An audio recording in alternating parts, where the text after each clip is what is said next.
La mort d'une étudiante en 2013 serait sans doute restée un tragique fait divers tombé dans l'oubli sans une intrigante vidéo vue des millions de fois sur les réseaux sociaux. En février 2013, les clients du Cecil Hotel à Los Angeles en Californie se plaignent de ce que l'eau de l'établissement a un goût pour le moins particulier. La pression du réseau lui aussi laisse à désirer, un mince filet d'eau coulant des robinets. Ce n'était que le début de l'affaire Elisa Lam.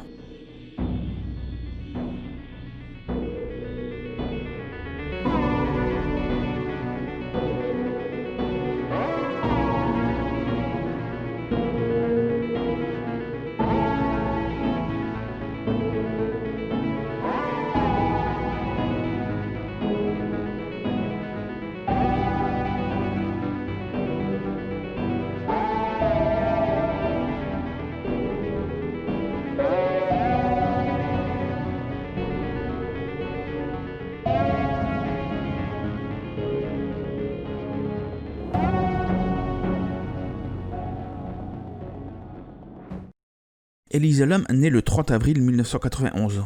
Ses parents, David et Ina Lam, sont restaurateurs. Elle a une sœur, Sarah. Elisa est étudiante à l'université de Colombie-Britannique de Vancouver, où elle suit un cursus en psychologie. Ses amis et sa famille la décrivent comme quelqu'un de renfermé sur elle-même, mais aussi passionnée de mode et de belles choses. Elle partage d'ailleurs sur ses blogs son goût pour la mode et la lecture. Elle semble en plus particulièrement intéressée par la culture française. Ses réseaux sociaux sont émaillés de photographies de mode, accompagnées de ses commentaires ou de citations extraites de ses livres du moment. Jusque dans son blog, Elisa Lam est réservée. Elle ne montre jamais son vrai visage et écrit sous pseudonyme. Même si, selon ses propres mots, elle est très entourée par sa famille et ses amis, Elisa se sent parfois très seule et incomprise. En fait, elle souffre depuis déjà longtemps de dépression. Sa dépression l'avait déjà empêchée de suivre ses cours normalement, et en ce début d'année 2013, elle n'est pas inscrite dans son université. Dans son blog, Elisa se confie sur sa dépression qui l'empêche d'étudier. « Je sens que je perds mon temps face à mes collègues.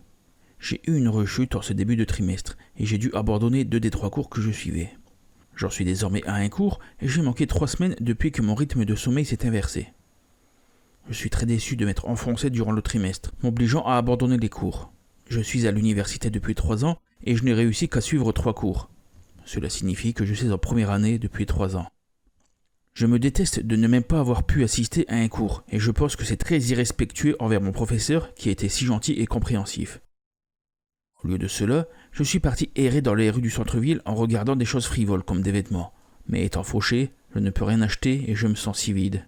Quel est le but de posséder un placard bien organisé s'il n'y a pas d'endroit où le porter ? Quel est le but de lire d'innombrables articles s'il n'y a personne pour en discuter ? Elisa est depuis plusieurs années dépressive et bipolaire. Sa maladie se caractérise par des phases où elle est extrêmement repliée, dépressive et sans énergie. Elle souffre également d'un manque de concentration certain dû à sa maladie. Elle suit un traitement lourd et prend quotidiennement un stimulant, un médicament régulateur d'humeur, un antipsychotique et 2 antidépresseurs. Le 23 janvier 2013, elle organise une fête pour célébrer son départ vers la côte ouest des États-Unis. Elle compte en effet sur ce séjour pour se changer les idées et ainsi améliorer son état mental. Elle commence son séjour par San Diego et visite son zoo. Elle explique sur Facebook qu'elle prévoit de passer par Santa Cruz, Los Angeles, San Diego et San Luis Obispo. Le 26, elle arrive à Los Angeles et prend une chambre au Cecil Hotel. Le Cecil est un bâtiment imposant, construit en 1927. Il abrite généralement des voyageurs de commerce ou des touristes de passage. L'établissement a un passé assez sombre, puisqu'il a connu le séjour des tueurs en série Richard Ramirez et Jack Unterweger. C'est de plus au Cecil Hotel où Elizabeth Short, alias le Dahlia Noir, aurait été aperçue pour la dernière fois. Rappelons que le Dahlia Noir fut retrouvée morte, atrocement mutilée et coupée en 2 au niveau de la taille. L'assassin n'a jamais été retrouvé. Goldie Osgood, une retraitée d'un certain âge, a été retrouvée violée et égorgée dans la chambre qu'elle louait au Cecil. 15 autres suicides ou décès suspects ont été perpétrés dans l'hôtel. Mais revenons-en à Elisa. Le 26 donc, Elisa arrive à Los Angeles et est inscrite au registre du Cecil le 28. Elle donne quotidiennement de ses nouvelles à sa famille et rend compte de son road trip sur ses réseaux sociaux. Extrait de son blog. Je suis arrivé à La Lande. Et il y a une monstruosité, un bâtiment à côté de l'endroit où je reste. Mais quand je dis la monstruosité, je vous dis que c'est criard. Mais là encore, il a été construit en 1928, d'où le thème Art déco. Donc oui, il est chic. Mais depuis que c'était LA, il a craqué. Assez certaine que c'est là que Baz Luhrmann aurait dû filmer Gatsby le Magnifique.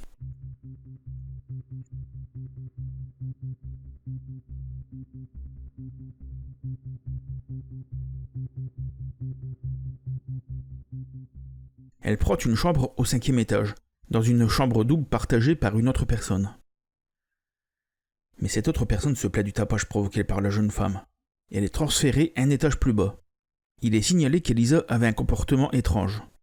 Un libraire, dont le commerce est situé non loin du Cecil, affirme avoir vu Elisa. Elle aurait acheté des livres pour elle, ainsi que des cadeaux pour ses proches. Le 27, Elisa indique sur Tumblr qu'elle va sortir le soir. Elle espère juste ne pas être embêtée par les hommes. Le soir même, revenue dans son escapade, elle indique « Le speakeasy a été génial. Si ce n'est que j'ai perdu mon téléphone. Arg !» Elisa prévoit de quitter le Cecil le 31 pour poursuivre son voyage, direction Santa Cruz. Mais les employés de l'hôtel ne voient pas la jeune femme se présenter à la réception, où elle devait régler sa note. Ils se dirigent donc dans sa chambre et constatent qu'Elisa n'avait pas préparé son départ.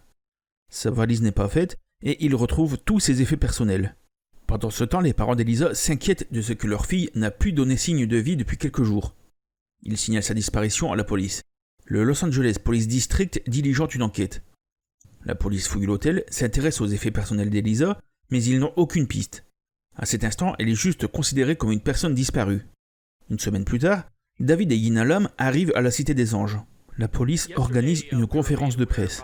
Des photos d'Elisa sont placardées un peu partout, et les médias canadiens, américains et chinois diffusent sa photo.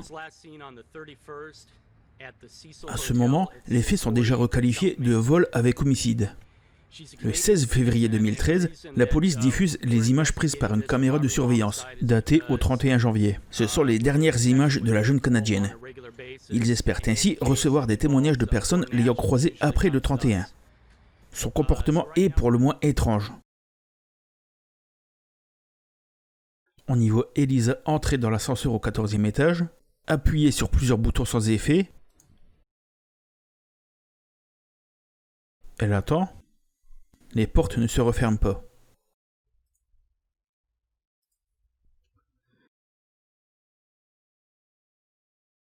Elle se penche et jette un coup d'œil inquiet dans le couloir. Elle se plaque contre la paroi de l'ascenseur comme pour se cacher, puis elle se dissimule dans un coin. Nouveau coup d'œil prudent.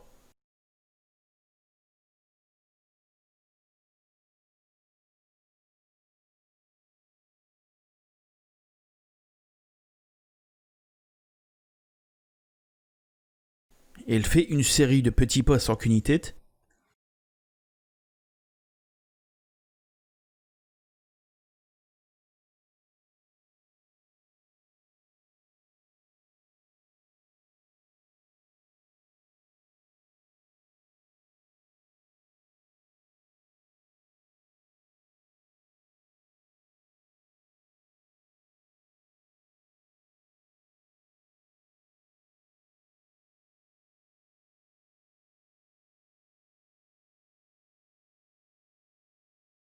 Puis re-rentre dans l'ascenseur, à la manière de quelqu'un qui progresserait dans le noir. Et appuie de nouveau frénétiquement sur les boutons, toujours sans effet.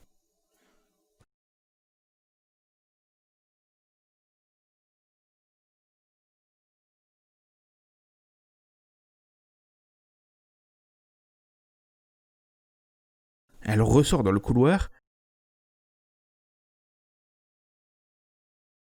et semble chercher quelque chose de ses mains, encore comme si elle était dans le noir.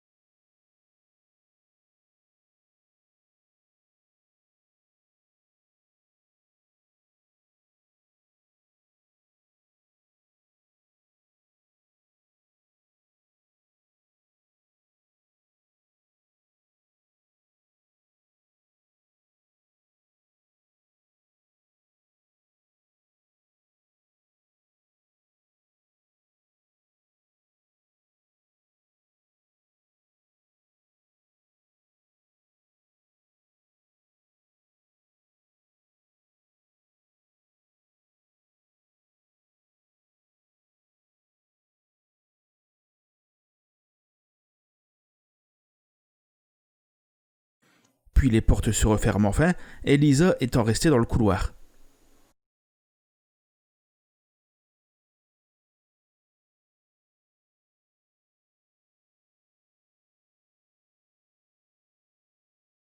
Puis s'ouvre à nouveau.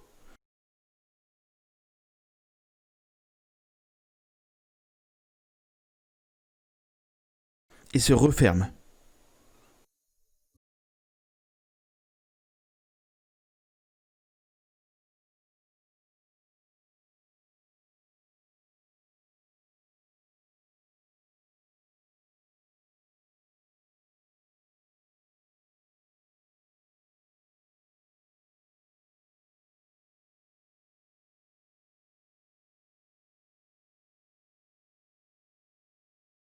Les portes se referment.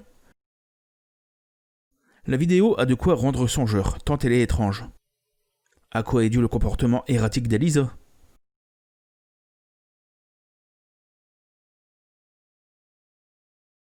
Pourquoi ne porte-t-elle pas ses lunettes qu'elle portait d'habitude en permanence? Pourquoi les portes se sont-elles refermées aussi tard? Pourquoi le code temporel de la caméra est-il ainsi brouillé? Probablement par la police. L'ascenseur était-il en panne? Ce qui expliquerait que les portes ne se referment pas, et pourquoi Elisa appuie sur plusieurs boutons. Y avait-il quelqu'un dans le couloir?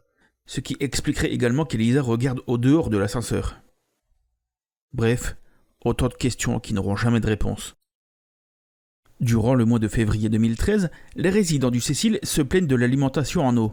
En effet, ils signalent que l'eau a une odeur étrange et que le débit est fortement réduit. Pire, elle a un goût assez peu engageant. Une résidente témoigne. La douche, c'était horrible. Quand on tournait le robinet, l'eau sortait noire pendant 2 secondes, puis elle retrouvait une couleur normale. L'eau avait un goût étrange, sucré, écœurant.